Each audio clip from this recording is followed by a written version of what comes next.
Hello, everyone. Welcome to this rather different presentation I'm about to give. Today, I'm going to be talking about a major problem within the education system that I've uncovered, and that is one that I've dubbed the Great Blind Spot, finance ed. We are not teaching financial education. No country is, and it's no longer a question of if, it is a question of why and how. Why don't we teach? Indeed, why haven't we ever taught basic financial wellness in public schools? And how do we fix this problem? And this is a major problem with very real and in some cases literally fatal consequences. Now, I'm not going to set myself up as the ultimate financial guru expert on everything financial. I mean, I finances are my area of expertise. It's what I enjoy doing. But what I'm really trying to do here is I want to uncover this problem and I want to teach my fellow educators how to tackle this problem. And what I feel this is a problem that needs to be addressed and can be easily fixed. You know, we have an obesity epidemic in the United States, and it's going down now with proper education. I believe basic health, physical health education is remarkably simple. Just exercise more and eat healthier foods. Believe it or not, financial education is also remarkably simple. It's not necessarily easy, but it's very simple. And I'd like to make it part of worldwide curriculum, much more so than it is now, which is not at all. Pop quiz, class. This quiz is going to test your financial health. Very quick, only two questions. Question number one. True or false? I have enough money to cover a 1 million won, about $1,000, medical emergency. A, definitely true, or B, false or uncertain.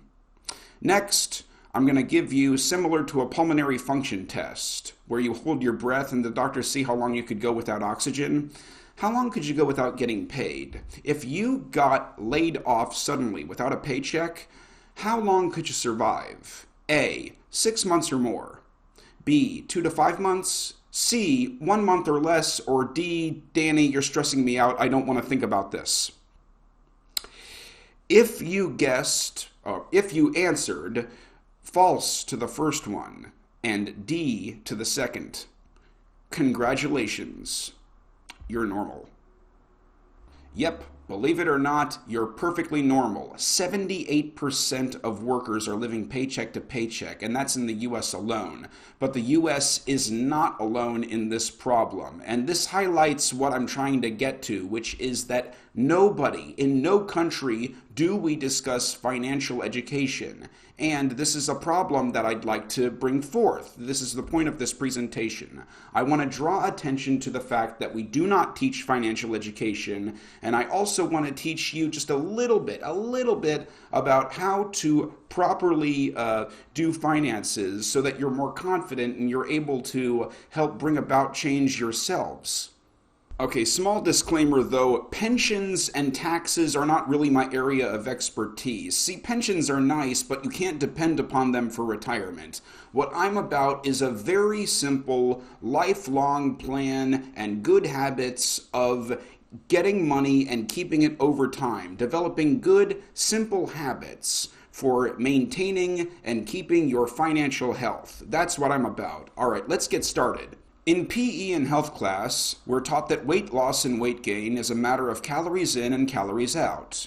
If you take in more calories than you burn, you gain weight. If you burn more calories than you take in, you lose weight. It really is that simple. And some of you are going to say, well, what about eating disorders? Well, then there's a problem with the calories out or calories in part. But the problem is, weight loss and weight gain is just that. It's calories in, calories out. Everything else is just details. Believe it or not, finances is even simpler than that. All it is, getting rich, getting poor, money in, money out. If you take in more money than you spend, you'll get richer. If you lose more money, spend more money than you take in, you'll get poorer. And if for every dollar you spend, every dollar you get in, you spend, you're not going to get anywhere. It really is that simple. Just make sure that you take in more than you spend, and you will get richer. If you don't need to, if you learn nothing else from this presentation, if you know that, you'll be fine. Okay, the first step to your financial wellness and thus solving this problem with the education system is for you to, and I'm going to give you a very hackneyed, very cliched thesis here like you've never heard this before, build a firm foundation. Yeah, seriously though, we need to make you build down before you build up. You can't just start investing right now. We need for you to build down. We need to develop a firm base for your money, all right? That's the first thing that we need to do for you. But Danny, how do I go about building this firm foundation? Well, I'll show you right now, okay? Your first step to building a firm foundation is the first lesson I'm going to give you. This is the most important lesson I've ever learned in my life. Every time that you get paid, save 20% of whatever it is that you intake. If you get paid $1, save 20 cents. If you get paid 100, save 20 bucks. First. Save first and then spend. If you learn nothing else from this entire presentation, learn that, okay? I want you to learn that one. Now, I'm going to give you an example of this. A daily budget, also called, oh God, now he's going to make us do math. All right. For example, in general, the general pay in Korea for a teacher might be 2.1 million. Okay, now let's do some round numbers. About 500,000 of that'll be rent. Let's say 100,000 bills, which would mean 420,000 savings. Okay. Now, given that there are 31 days in 1 month, I wrote down a month because I can't type. Therefore, you'd have about 1,080,000 to spend, okay?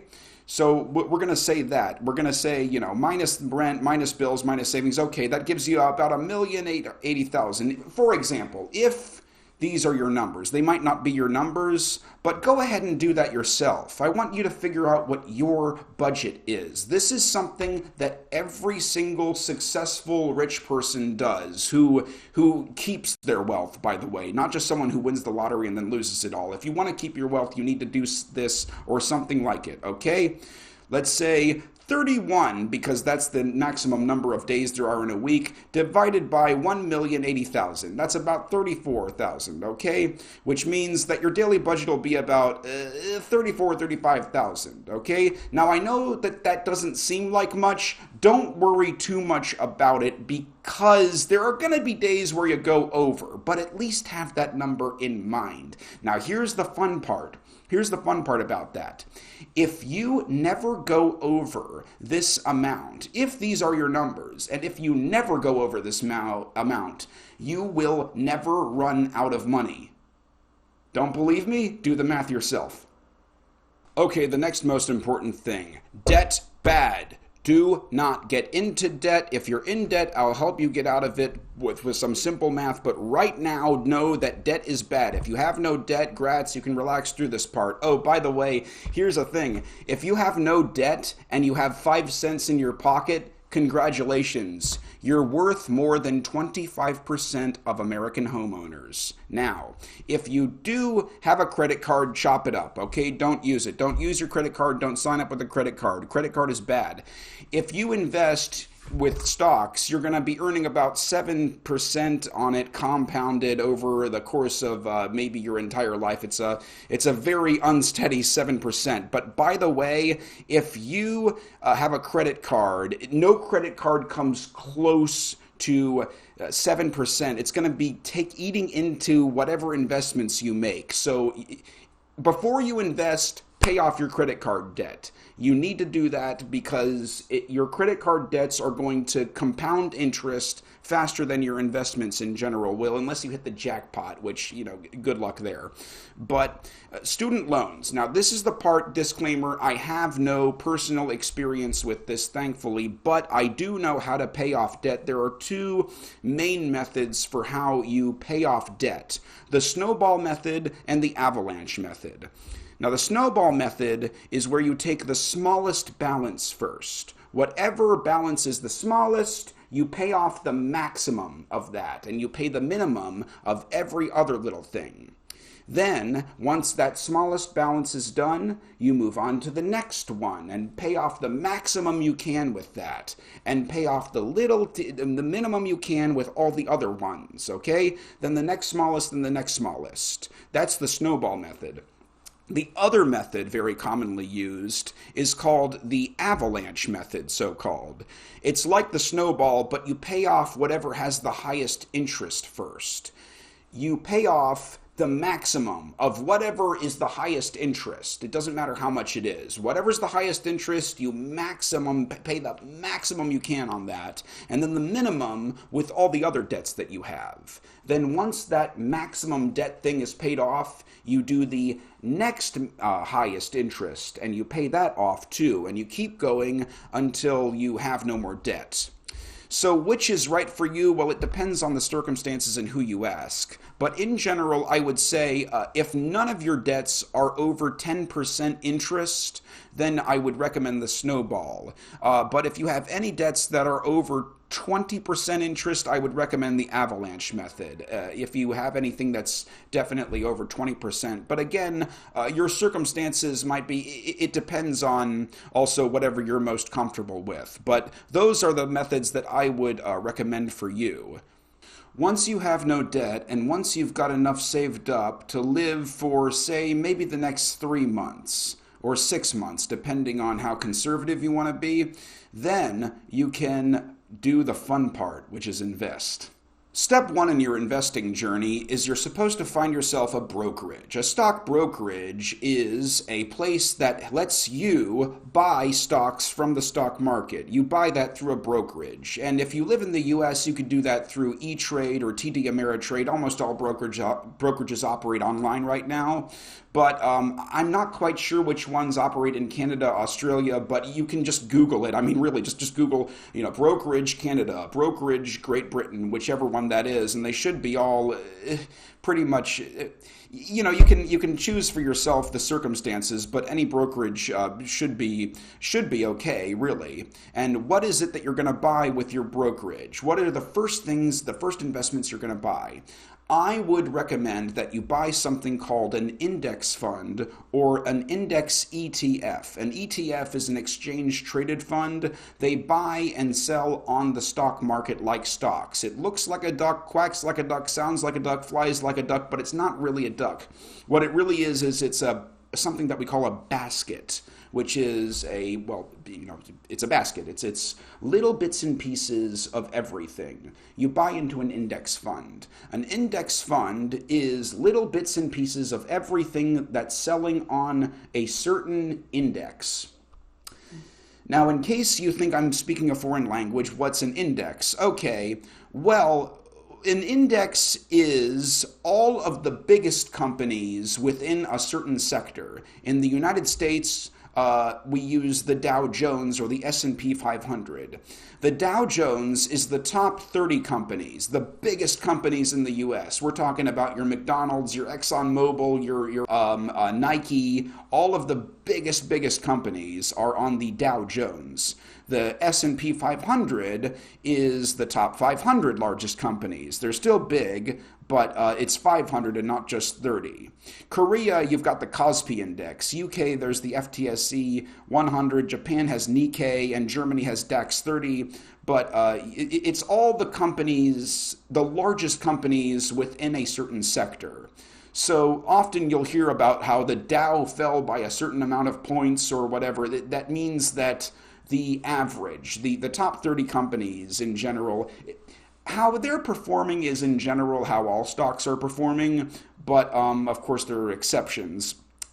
Each stock is its own individual little thing. But in general, when the Dow Jones plummets or something like it has with COVID recently, which I'll get to soon, it means that all stocks are going down. And if the Dow Jones reached new highs, it usually means that all stocks are selling at a higher point. That's what the index is.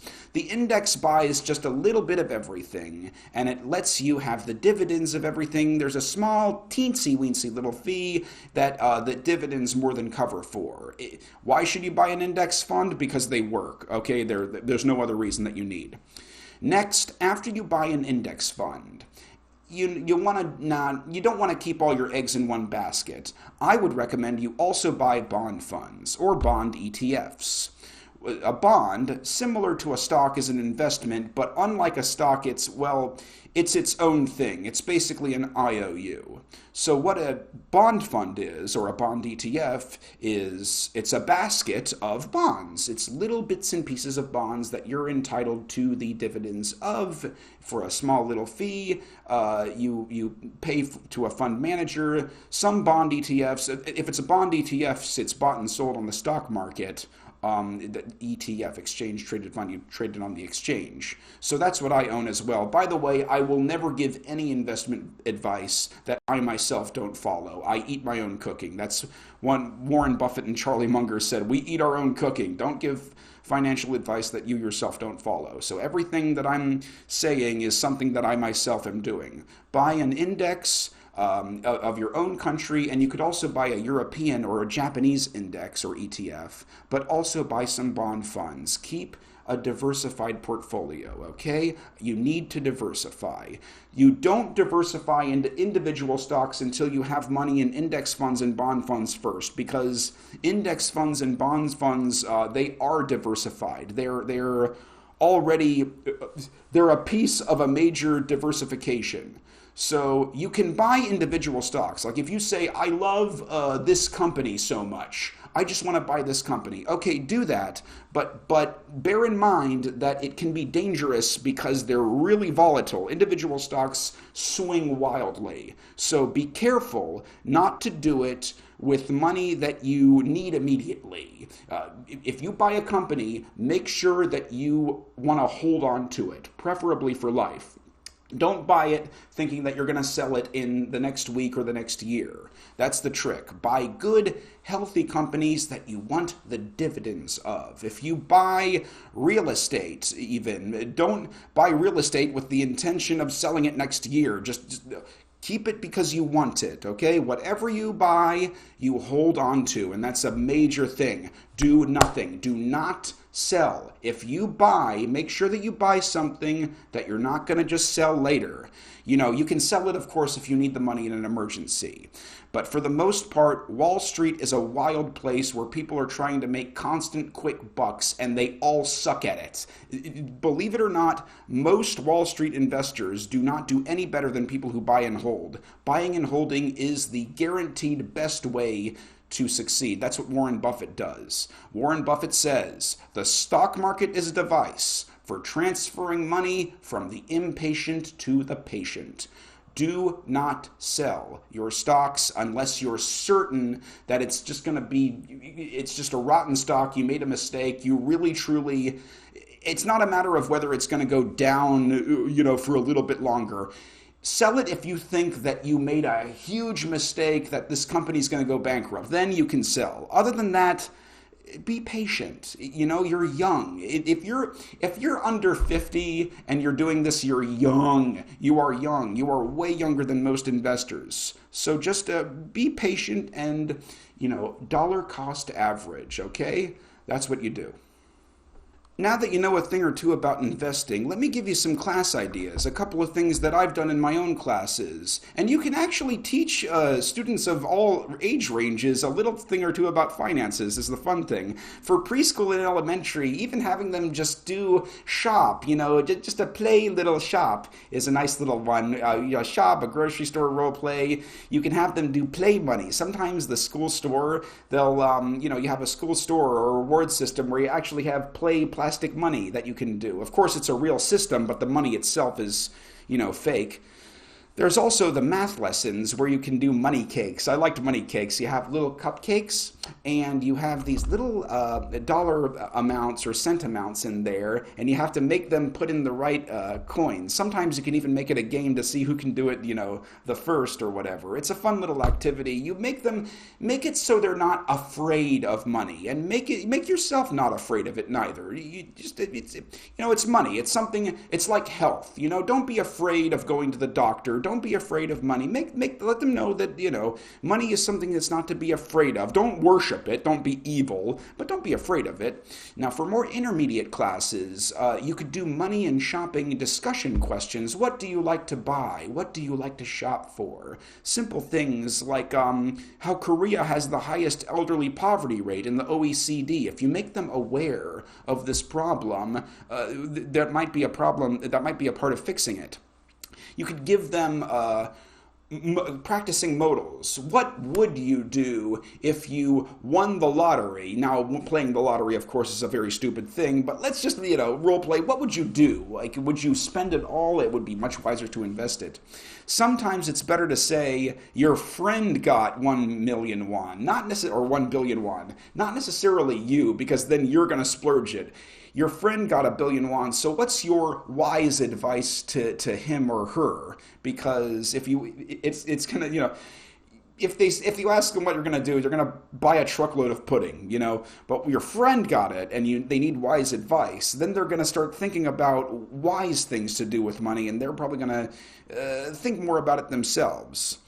So basically at this point in their stage, they're going to know what money is and how to develop it, but you want to teach them, money is good. You can use it to buy toys and video games and candies and all kinds of stuff, but sometimes it's good to save because, you might run out of it in the future, and you want to avoid that. For more advanced ones, my college students, I did some much harder socio-political stuff, even stuff that I don't know the answers to entirely. Stuff like, what do you think will be the financial problems with Brexit? Or, for example, you could even do, Keynes versus Friedman, Keynesianism versus Reaganomics. Do you believe that many conservatives believe that all taxation is theft? Do you agree with this opinion? Or how much of the government's money does the government belong? Does it belong? How much is the government entitled to? How many taxes? Is taxation good? You could talk even about questions like welfare. How much would welfare, some conservatives believe that if you put a person on welfare, they're just going to be privileged and not work anymore. Do you agree with this? You get these deeper sociological questions that sometimes there aren't really correct answers to, and the answers are going to vary widely by culture. It can be a fun little thing. Reading financial news, ESP, like Business English and Accounting. There's also a fun little article by Warren Buffett that even you could check out called The Super Investors of Graham and Doddsville, but it's very well written. The English isn't too complicated. It's pretty nice for advanced learners. These are all things that I've done in my classes as well. So basically, yeah, that's another thing you could do. For any age range, you can discuss money with them. Well, anyway, in conclusion, I would have made this presentation longer, but this is my first time doing a video conference thing, so I'd love for you to leave a comment and let me know what your ideas are for this. What did you think of it? Did you like it? Did you not like it? Also, well, preferably I'd hope that you liked it, of course, but by the way, I have my own YouTube channel. I'm not trying to toot my own horn too hard, but it's called Epic Investing Nerd, and on there I discuss basic financial and investing wellness topics for beginners, most likely like yourself. I want to make investing fun and inviting. I don't want it to seem too scary. I don't want it to be just this rich white man's club. I want it to be this fun, diverse, investing can be fun. It's serious fun. It's something that you don't want to go wild with, but it's something that should be enjoyable, and it's something that I think is for everybody. Well, anyway, that's my presentation. Thank you so much for watching, and it's my hope that one day that financial education is going to get at least as much attention, half of the attention that health education gets, which, it's great that we have health and physical education, but I feel that this blind spot needs to be addressed, and I hope that I've made my fellow educators aware of it, and I hope I've taught them a thing or two about it as well. Again, thank you so much for watching, and if you have any questions or comments, go ahead and leave them below.